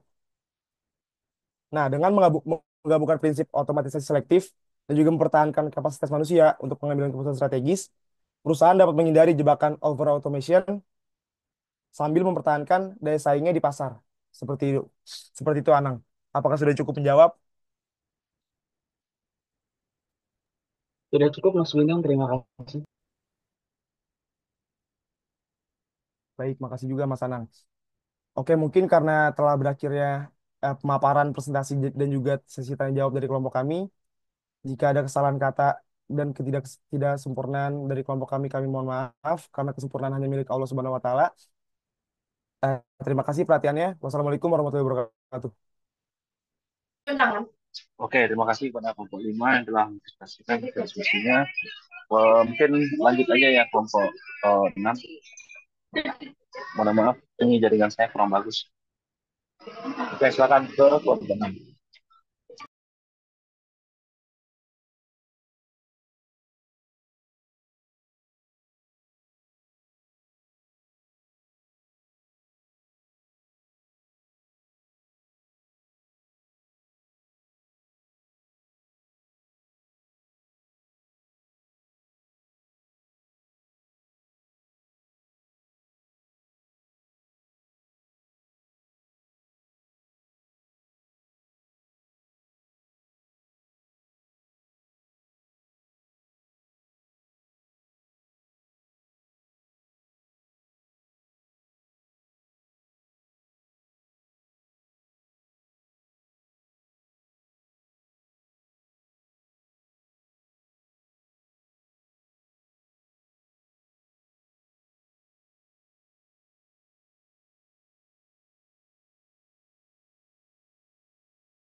Baik, Assalamualaikum warahmatullahi wabarakatuh. Selamat siang, Paringga dan teman-teman sekalian.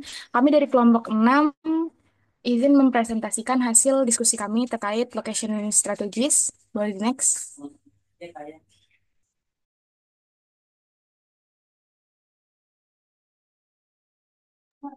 Oke, kami dari kelompok 6 yang beranggotakan Naila, Rian, Bianca, Najwa, Hairunisa, dan saya sendiri Kansa Puzar Pamuza. Untuk selanjutnya akan dijelaskan oleh rekan.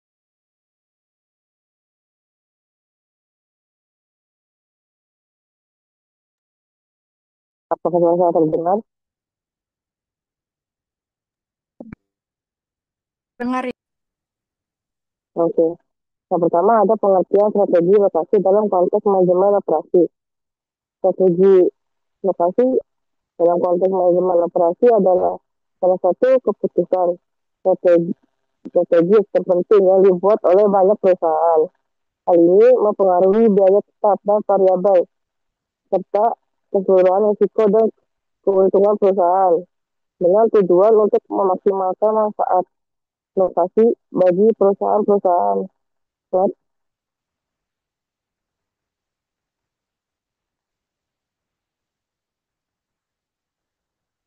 Slide.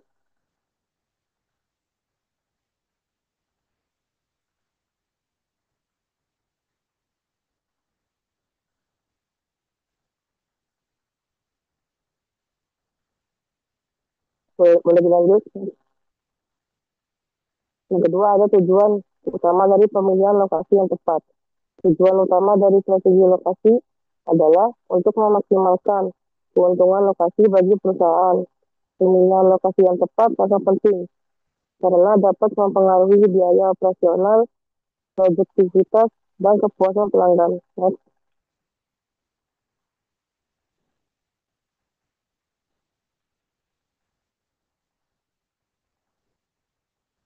Yang ketiga ada bagaimana lokasi mempengaruhi biaya operasional, produktivitas, dan kepuasan pelanggan. Yang pertama ada biaya operasional. Biaya operasional mencakup lokasi mempengaruhi biaya tetap dan variabel seperti upah, tenaga kerja, biaya transportasi, pajak, dan utilitas. Misalnya, biaya transportasi bisa mencapai 25% dari harga jual produk. Nah, selanjutnya ada produktivitas. Produktivitas tenaga kerja dan ketersediaan sumber daya seperti bahan baku atau talenta teknis. Sangat tergantung pada lokasi. Dan selanjutnya ada kepuasan pelanggan. Untuk sektor jasa dan retail, kedekatan dengan pelanggan adalah faktor kunci untuk meningkatkan pendapatan dan kepuasan pelanggan. Next. Dan mengapa pemilihan lokasi merupakan keputusan jangka panjang yang strategis? Keputusan lokasi bersifat jangka panjang karena perusahaan jangka perusahaan jarang mengubahnya. Hal ini disebabkan oleh berbagai faktor, seperti investasi besar dalam fasilitas, perubahan permintaan pasar, dan perubahan lingkungan bisnis. Oleh karena itu, pemilihan lokasi yang tepat adalah keputusan strategis yang penting bagi perusahaan. Selanjutnya dilanjutkan oleh teman saya. Baik, selanjutnya adalah faktor-faktor yang mempengaruhi pemilihan lokasi suatu usaha. Jadi menurut Hezran juga Render pada tahun 2004, ini dalam buku Operation Management, pemilihan lokasi ini merupakan keputusan yang strategis karena berdampak terhadap beberapa hal seperti efisiensi operasional, menghemat biaya, serta akses terhadap pasar. Nah, jadi lokasi yang dipilih dengan tepat dan juga strategis akan mendukung kelangsungan dan juga keberhasilan usaha dalam jangka waktu yang panjang. Menurut Hezran juga Render, faktor-faktor yang mempengaruhi pemilihan lokasi ini dibagi menjadi dua, yaitu faktor biaya dan juga faktor non-biaya. Nah, faktor yang pertama ada faktor biaya. Nah, faktor biaya ini adalah faktor yang berkaitan langsung dengan anggaran dan juga pengeluaran finansial perusahaan. Yang pertama itu ada biaya lahan. Pentingnya memilih lokasi dengan harga lahan yang terjangkau karena akan mempengaruhi besar kecilnya modal awal.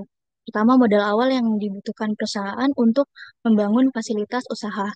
Kemudian yang kedua ada biaya upah dan juga tenaga kerja.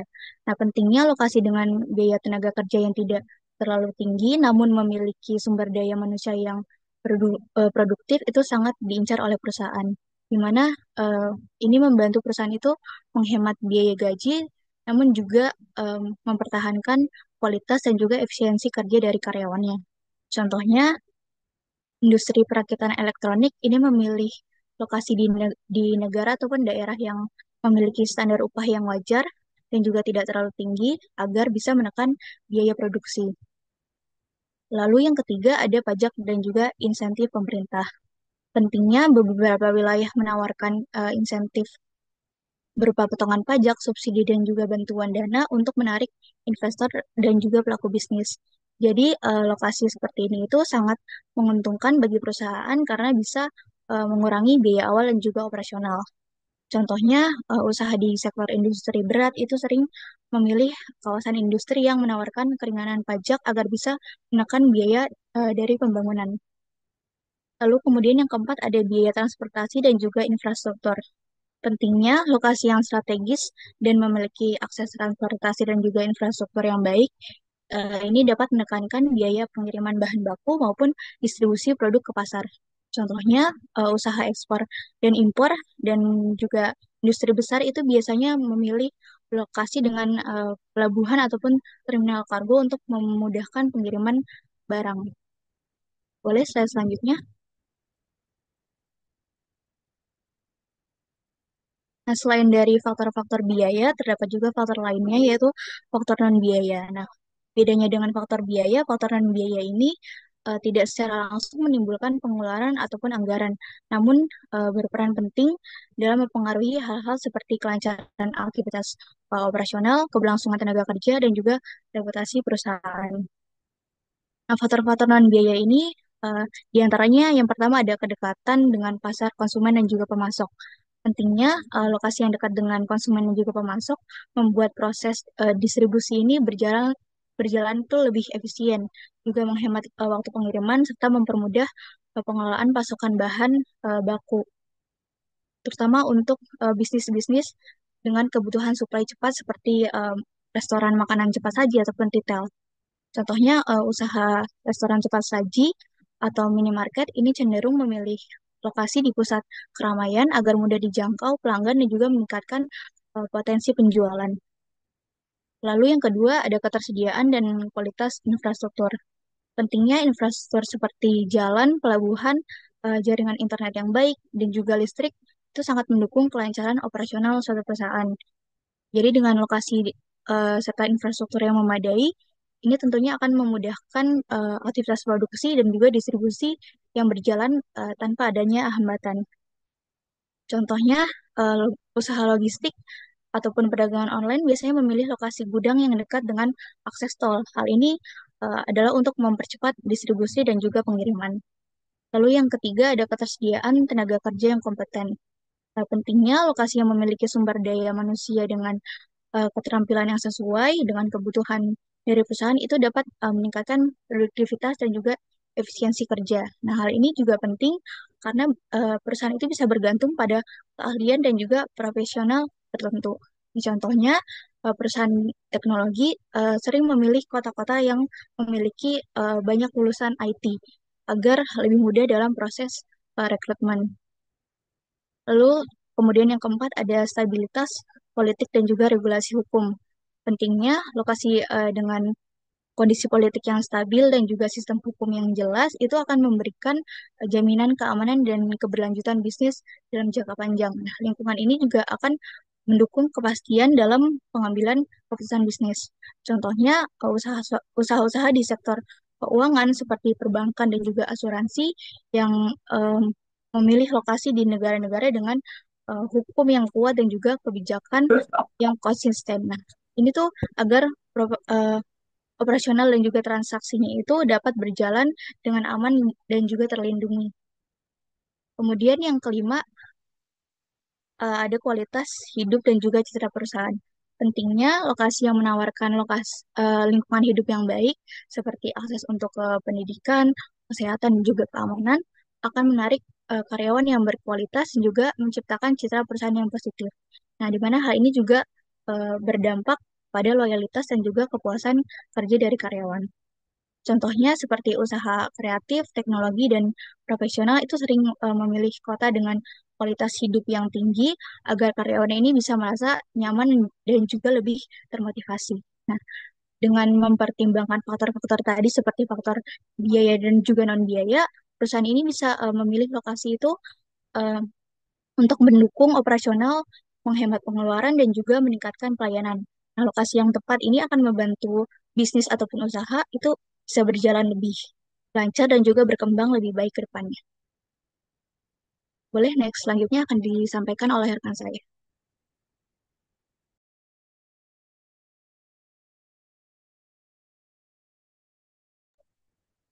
Guys, maaf, di rumah lagi azan. Bentar ya, bentar.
Oke, lanjut materi selanjutnya yaitu ada jenis strategi lokasi. Pemilihan lokasi itu merupakan salah satu keputusan strategis terpenting di dalam manajemen operasional. Lokasi yang akan dipilih itu akan berdampak jangka panjang terhadap efisiensi biaya, akses pasar, ketersediaan sumber daya, serta kemampuan perusahaan dalam merespon dinamika persaingan. Oleh karena itu, perusahaan perlu memilih strategi lokasi yang paling sesuai dengan karakteristik bisnisnya. Strategi lokasi ini merujuk pada pendekatan atau orientasi perusahaan dalam memilih lokasi usaha berdasarkan tujuan bisnis utama. Beberapa strategi ini lebih menekankan kedekatan dengan pelanggan, sementara yang lain itu lebih fokus pada efisiensi logistik, penghematan biaya, atau akses terhadap sumber daya. Nah, yang pertama itu ada market oriented location. Strategi ini menempatkan lokasi bisnis sedekat mungkin dengan konsumen akhir, dengan tujuan utama untuk meningkatkan kecepatan pelayanan, kenyamanan akses, serta kepuasan pelanggan. Nah, pada umumnya itu ini diterapkan oleh perusahaan yang bergerak di sektor jasa, retail, atau industri makanan dan minuman.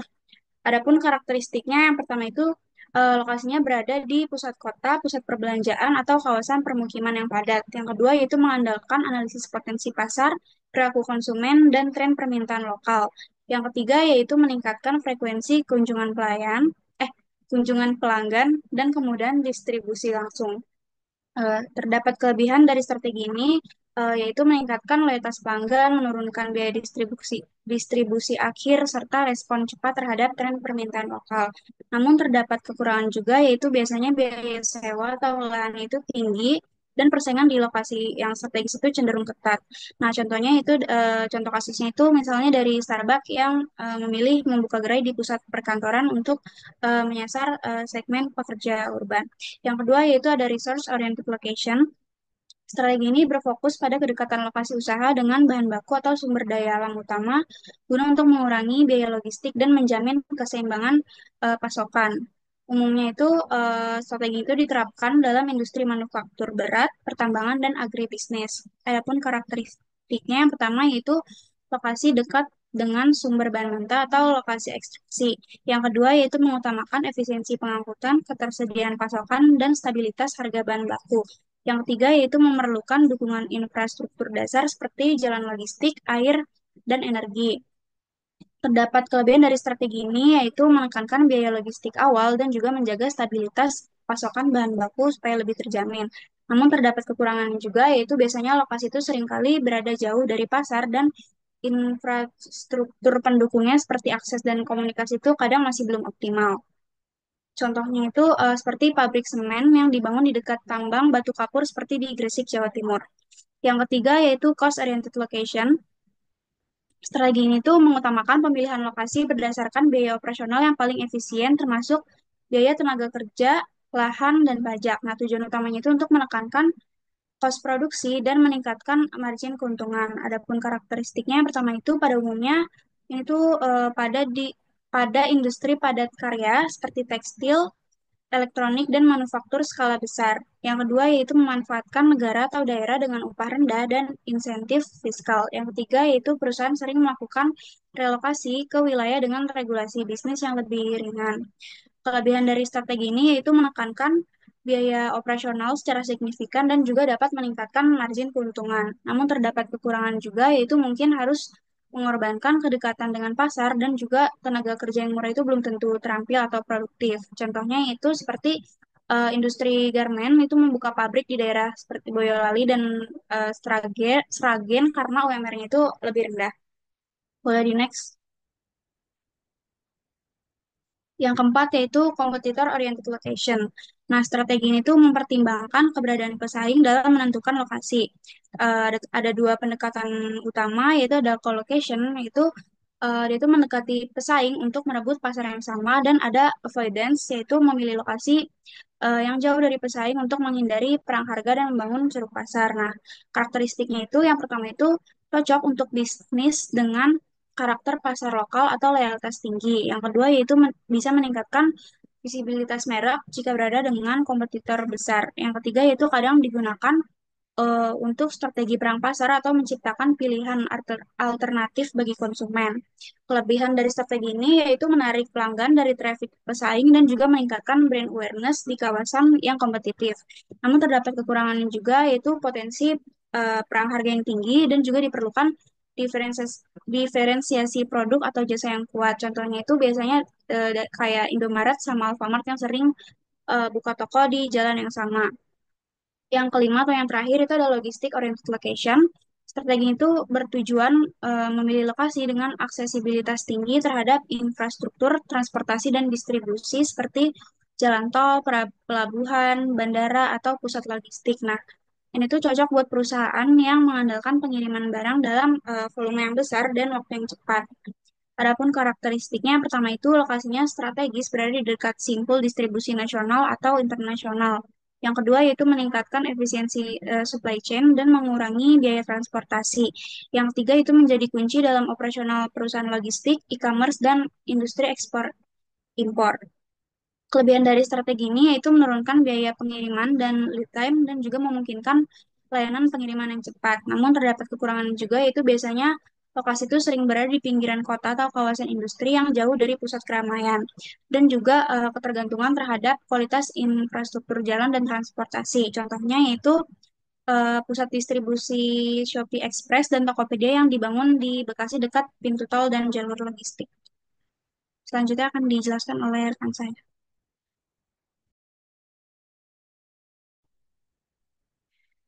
Selanjutnya yaitu metode mengevaluasi alternatif lokasi. Di sini ada langkah-langkah pengambilan keputusan dalam pemilihan lokasi. Yang pertama yaitu identifikasi kriteria lokasi. Di sini menentukan faktor-faktor dalam memilih lokasi seperti biaya, aksesibilitas, ketersediaan tenaga kerja, atau kedekatan dengan pasar. Terus yang kedua ada penentuan alternatif lokasi. Di sini memilih beberapa lokasi yang potensial untuk dianalisis dengan lebih lanjut. Yang ketiga pengumpulan data dan informasi dengan cara mengumpulkan data yang berkaitan dengan lokasi-lokasi alternatif yang telah dipilih. Lalu data ini bisa berupa biaya operasional, jarak, waktu transportasi, dan ketersediaan sumber daya. Terus yang keempat, evaluasi alternatif lokasi. Di sini menggunakan metode-metode evaluasi seperti factor rating, break-even analysis, center of gravity, atau transportation model yang untuk dibandingkan lokasi-lokasinya yang ada berdasarkan kriteria yang telah ditentukan. Terus yang kelima terakhir pengambilan keputusan setelah dievaluasi, lalu keputusan mengenai lokasi terbaik diambil berdasarkan hasil analisis dan pertimbangan faktor-faktor yang telah diidentifikasi. Lalu di sini ada metode evaluasi. Yang pertama ada the factor rating method. Di sini metode ini digunakan untuk menilai dan membandingkan berbagai alternatif lokasi atau opsi bisnis berdasarkan sejumlah faktor yang dianggap penting. Faktor-faktor tersebut bisa berupa biaya, kemudian akses, tenaga kerja, fasilitas, dan lainnya. Setiap faktor diberi bobot sesuai dengan tingkat kepentingannya dan masing-masing alternatif dinilai berdasarkan faktor-faktor tersebut. Lalu alternatif yang memiliki skor tertinggi dianggap sebagai pilihan terbaik.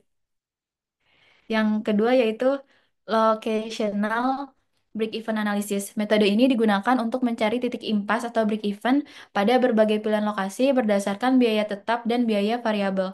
Dalam konteks ini, kita mencoba menentukan lokasi mana yang dapat menghasilkan laba atau menutupi biaya lebih cepat dengan perbandingan biaya tetap dan biaya variabel yang ada. Tujuannya yaitu untuk memilih lokasi yang memungkinkan perusahaan mencapai titik impas dalam waktu yang lebih singkat. Terus yang ketiga ada center of gravity method, yaitu metode ini digunakan untuk menentukan lokasi pusat distribusi atau fasilitas produksi yang optimal dengan mempertimbangkan lokasi pelanggan atau titik pemasaran yang tersebar. Metode ini menganggap bahwa biaya transportasi ini merupakan faktor utama dan mencoba menemukan lokasi yang meminimalkan total biaya transportasi berdasarkan lokasi pelanggan dan volume pengiriman. Center of gravity di sini itu maksudnya titik yang berada pada pusat distribusi yang paling efisien dari segi biaya transportasi. Terus yang terakhir yaitu transportation model. Model transportasi ini digunakan untuk meminimalkan biaya pengangkutan barang dari beberapa sumber, misalnya pabrik ke beberapa tujuan, contohnya gudang atau pasar. Tujuan utama dari model ini adalah untuk menentukan bagaimana cara mengalokasikan pengiriman barang dari titik asal ke tujuan dengan biaya terendah dengan mempertimbangkan kapasitas sumber dan permintaan di setiap tujuan. Model ini sering digunakan dalam logistik dan logistik, dan distribusi. Next, selanjutnya akan dijelaskan dengan rekan saya.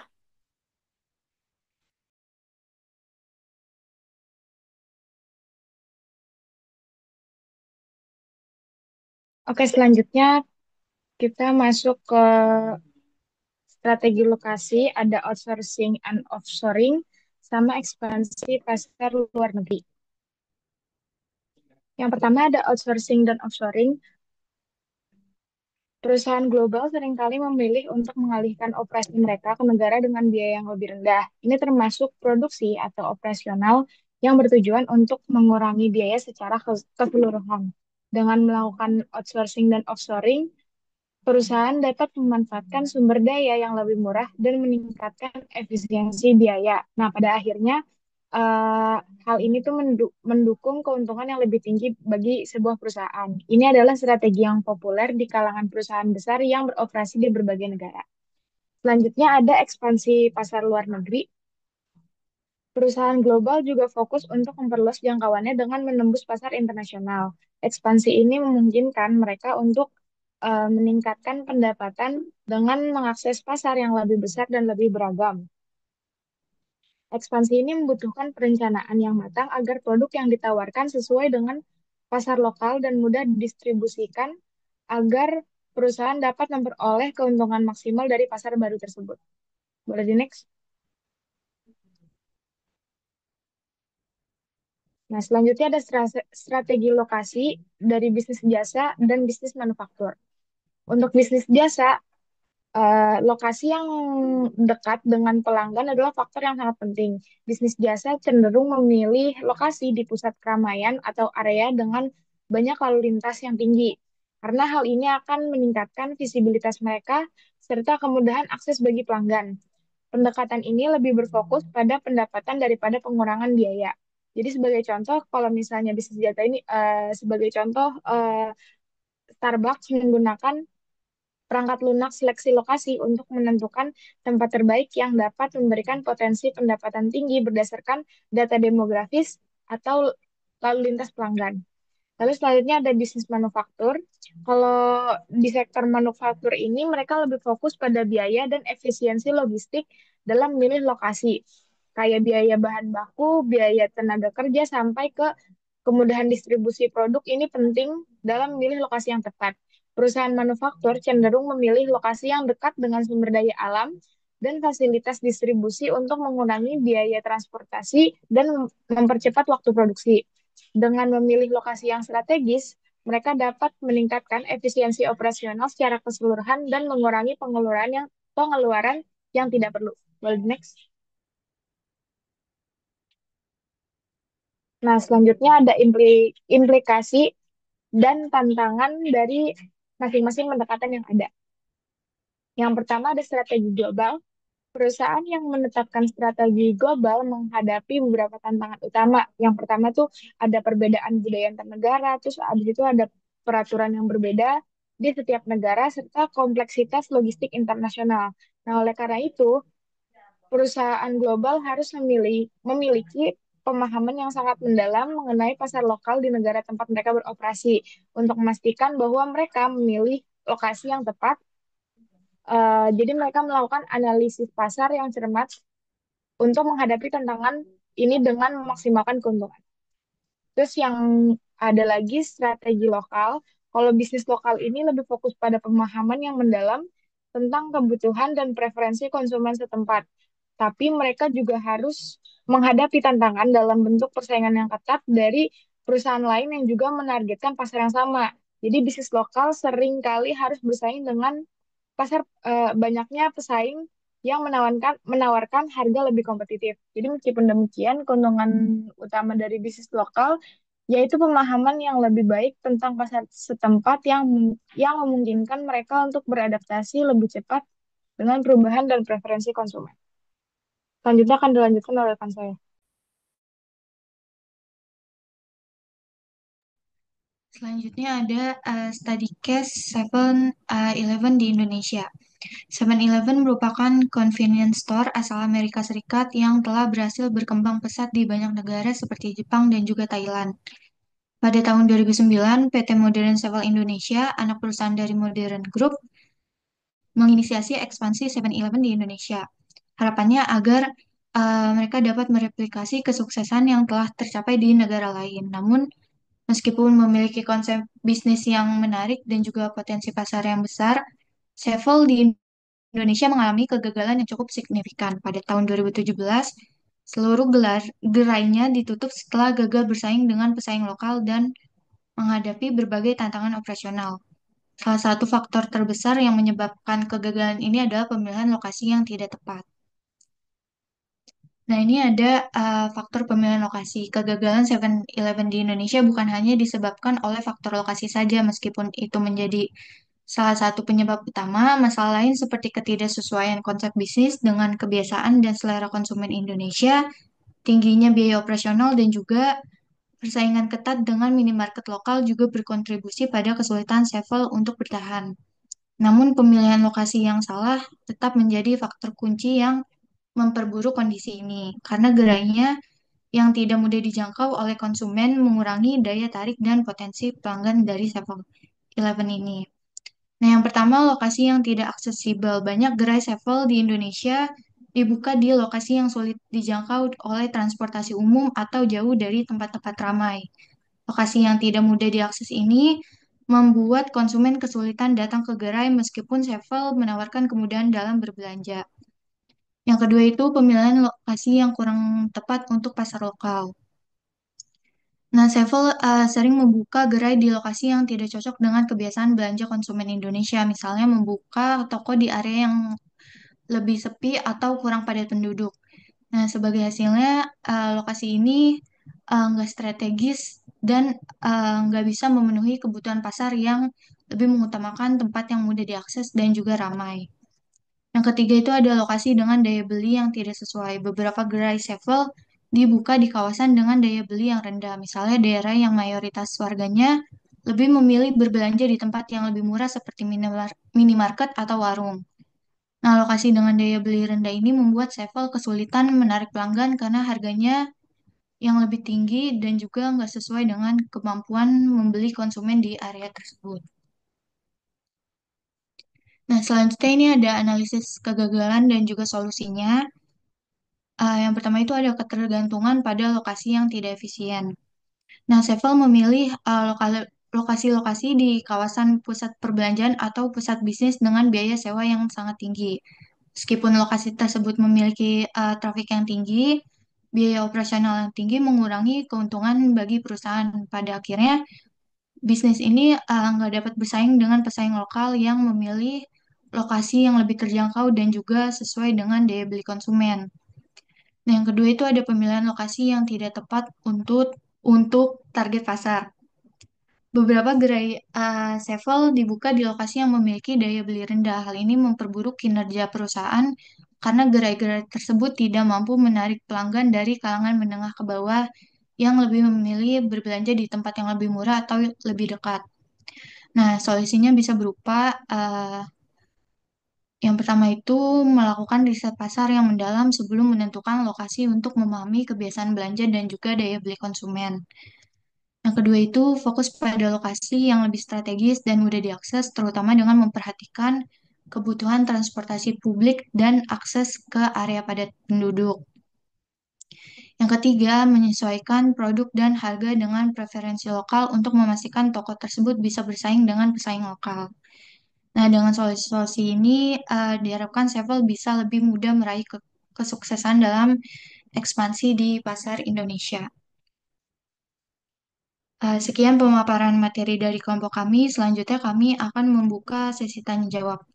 Bagi yang ingin bertanya, dipersilakan menggunakan fitur raise hand.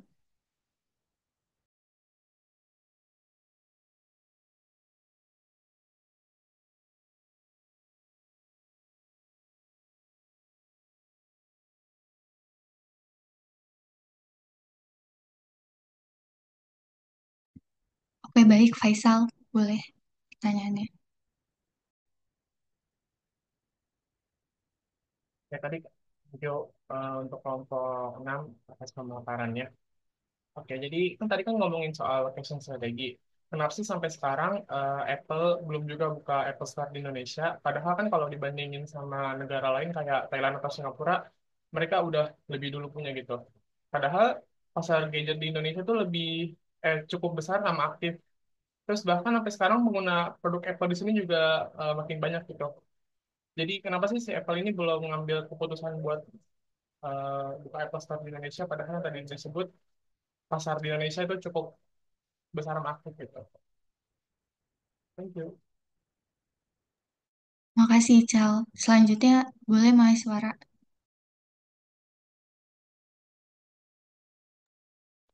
Ya, oke, terima kasih atas kesempatannya. Jadi, pertanyaan saya adalah,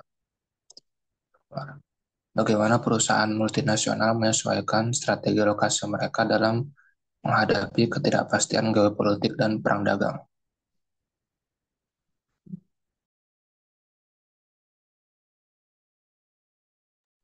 Oke, makasih Mahes. Selanjutnya, buat Aldin. Oke, mungkin sebelumnya terima kasih dulu untuk presentasinya. Jadi kita kan tahu ya kalau akhir-akhir ini tuh banyak perusahaan luar negeri yang menarik atau membatalkan investasinya di Indonesia. Nggak cuman tadi seperti yang disebutkan oleh Faisal, ada Apple, terus juga eh, yang baru aja muncul kemarin itu adalah LG. Nah itu kira-kira kalau dari faktor biaya dan non biaya itu yang menentukan lokasi perusahaan ya. Faktor mana sih yang paling berpengaruh dalam eh, terjadinya fenomena tersebut gitu. Jadi kenapa sih eh, sebenarnya si perusahaan-perusahaan ini tuh menarik investasinya dari Indonesia seperti itu. Oke, baik. Terima kasih atas pertanyaannya. Selanjutnya, kami akan melakukan sesi diskusi terlebih dahulu.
Oke, izin menjawab pertanyaan dari Faisal. Kenapa sampai sekarang Apple masih belum buka Apple Store atau pabrik iPhone di Indonesia, meskipun pasar gadget di sini itu besar?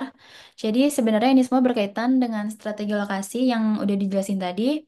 Salah satu alasan utamanya itu adalah ketersediaan sumber daya lokal dan persyaratan regulasi pemerintah yang bikin Apple jadi kesulitan. Jadi di Indonesia ini ada aturan yang mewajibkan 40% komponen ponsel yang dijual di sini itu harus diproduksi secara lokal. Sayangnya pasokan komponen lokal yang memenuhi standar Apple masih belum cukup, jadi mereka kesulitan buat memenuhi syarat tersebut. Terus selain itu, pemerintah Indonesia juga ingin agar perusahaan asing seperti Apple berinvestasi lebih besar untuk mendukung industri dalam negeri, meskipun Apple sudah mengajukan proposal investasi sekitar 100 juta dolar untuk membangun pabrik komponen di Bandung. Proposal itu ditolak karena dianggap tidak cukup besar, apalagi kalau dibandingkan dengan investasi yang dilakukan Apple di negara lain seperti di Vietnam dan Thailand. Jadi pemerintah Indonesia ini berharap Apple bisa berkomitmen lebih besar agar bisa membantu pengembangan industri lokal. Jadi meskipun Indonesia punya pasar yang besar, ketersediaan komponen lokal yang belum memadai, dan komitmen investasi yang lebih besar menjadi alasan kenapa Apple belum buka Apple Store atau pabrik di sini.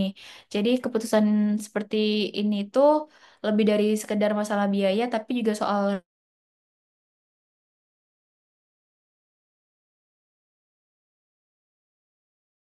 Kakak sudah menjawab, Faisal. Udah Bianca. Thank you Bianca sama kawan-kawan.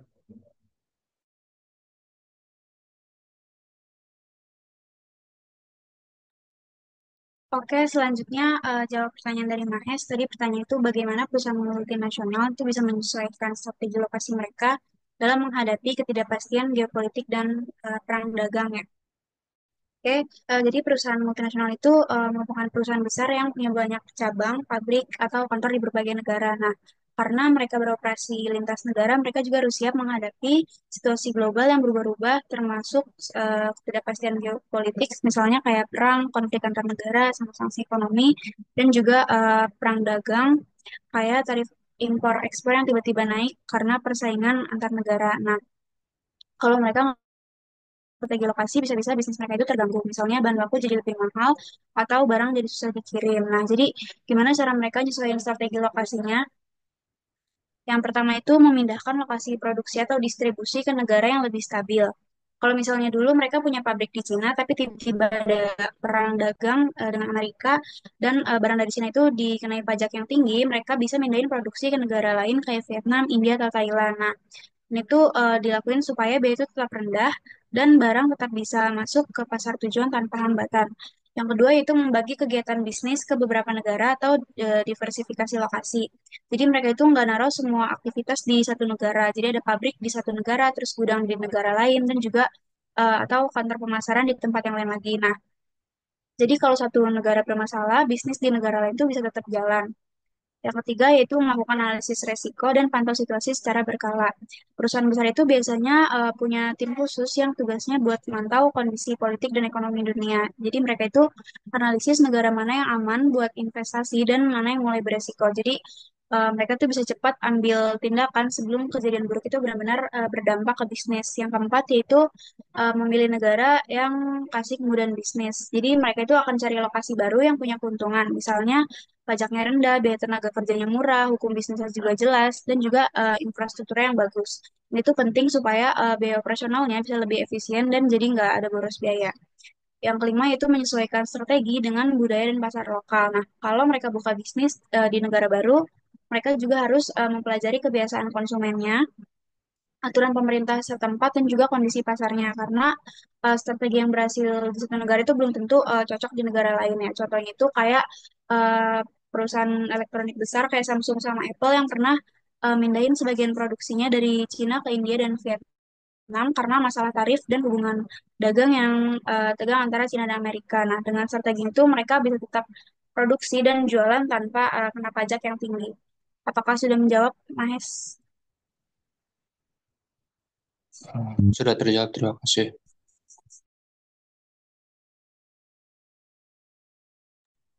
Baik, selanjutnya saya izin menjawab untuk pertanyaan dari Dia Aldin. terkait faktor mana yang mempengaruhi perusahaan dalam menarik investasinya di Indonesia. Jadi dalam menentukan lokasi perusahaan itu kan investor asing biasanya mempertimbangkan dua faktor, yaitu faktor biaya dan juga faktor non biaya. Nah, faktor biaya ini kan mencakup hal-hal seperti upah tenaga kerja, biaya logistik, dan juga pajak. Nah, meski Indonesia ini dikenal memiliki tenaga kerja dengan upah yang relatif terjangkau, namun masih ada kendala lainnya seperti mahalnya biaya pengiriman barang antar daerah dan juga produktivitas kerja yang belum optimal. Nah, hal ini juga membuat investor itu berpikir dua kali untuk mempertahankan investasinya di Indonesia. Namun alasan yang lebih kuat itu karena perusahaan asing ini memiliki kendala berupa perizinan yang rumit serta masalah dalam penegakan hukum. Nah, kondisi seperti ini itu membuat investor merasa tidak aman dan juga khawatir akan masa depan usahanya. Nah, jika lingkungan dari bisnis ini dianggap tidak stabil, maka perusahaan itu akan memilih pindah ke tempat yang dianggap lebih mendukung kelangsungan bisnis mereka. Oleh karena itu, faktor non biaya seperti regulasi yang tidak konsisten dan juga birokrasi yang rumit ini lebih berpengaruh besar terhadap keputusan dari perusahaan asing menarik investasinya di Indonesia. Apakah sudah cukup menjawab? Sudah menjawab. Terima kasih. Sama-sama.